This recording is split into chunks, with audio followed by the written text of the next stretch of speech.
Well, windy weather will stick around through the rest of the evening and into the night, but at least we have sunshine that we can enjoy. Overnight low temperatures falling into the 20s to near 30 in many locations under partly to mostly clear skies. And if you couldn't get outside today and enjoy the sunshine, you can try tomorrow. Similar temperature spread as well, 40s and 50s as well, but it is going to be a little bit breezy at times, especially East River. We'll talk about the rest of your 7-day forecast coming up, but until then, First at 4 starts right now.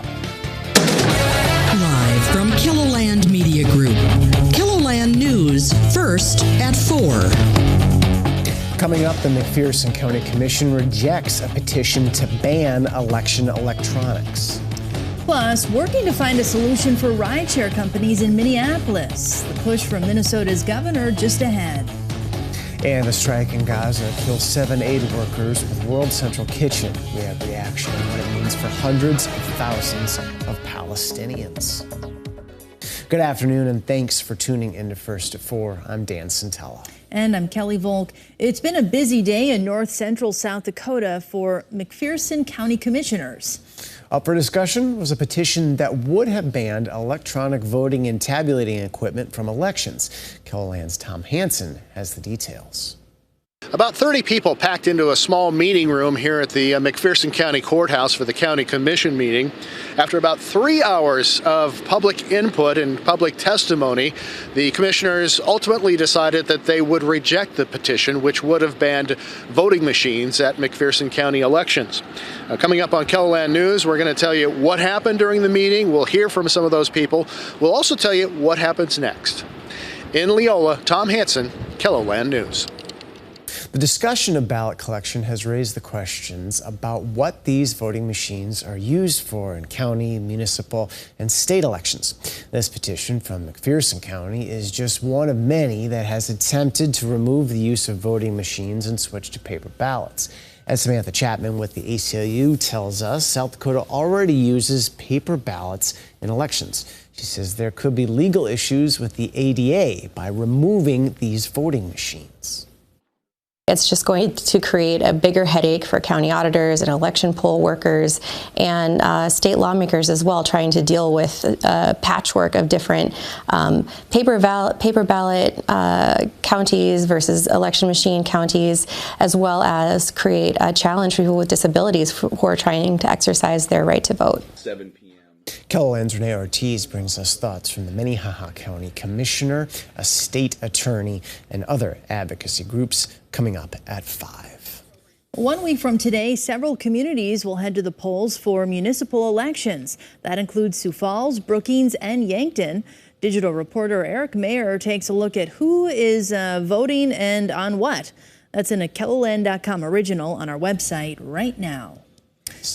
Well, the wind is back today. Yeah, but nice and sunny out there. Feels more like spring. It wouldn't be South Dakota without the wind, though, Adam. Yeah, absolutely. And besides, yeah, it's windy, but it's sunny.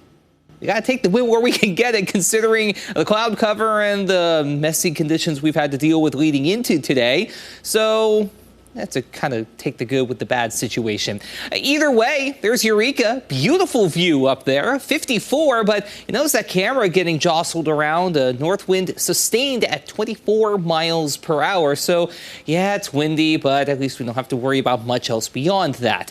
Meanwhile, downtown, we're doing pretty well for ourselves. Also at 54, a few more fair weather clouds, but still not bad. It's also windy down here too, a north wind at 23 miles per hour. But again, this is spring, at least more typical springtime weather here in South Dakota. We're at 50 in Brookings, 56 for Huron, 44 though in Pierre, 43 for Phillip, 51 Faith, 56 Buffalo, 55 in Spearfish, and 51 for Rapid City, 52 down toward Yankton. But everywhere you go in KELOLAND, yeah, we're doing pretty well for ourselves compared to yesterday. 10 to 20 degrees warmer in many locations, and even on the lower end of that, Winter, Aberdeen, Sisseton, and Ortonville, but still, at least it's a step in the right direction. I don't think we get another push like this tomorrow. We'll hold steady in many locations. Out west, maybe adding a couple of degrees, but still, at least we're going to feel and look like we are in the start of April.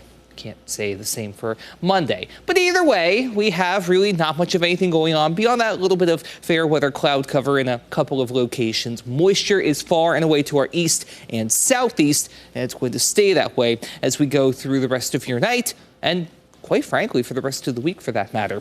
Tomorrow, get outside if you can. Yeah, it's going to be windy, but once again, highs on either side of 50 degrees in southeastern KELOLAND, and the same rules will apply up to the northeast as well. Decent bit of sunshine, decent bit of wind, but also highs around 50.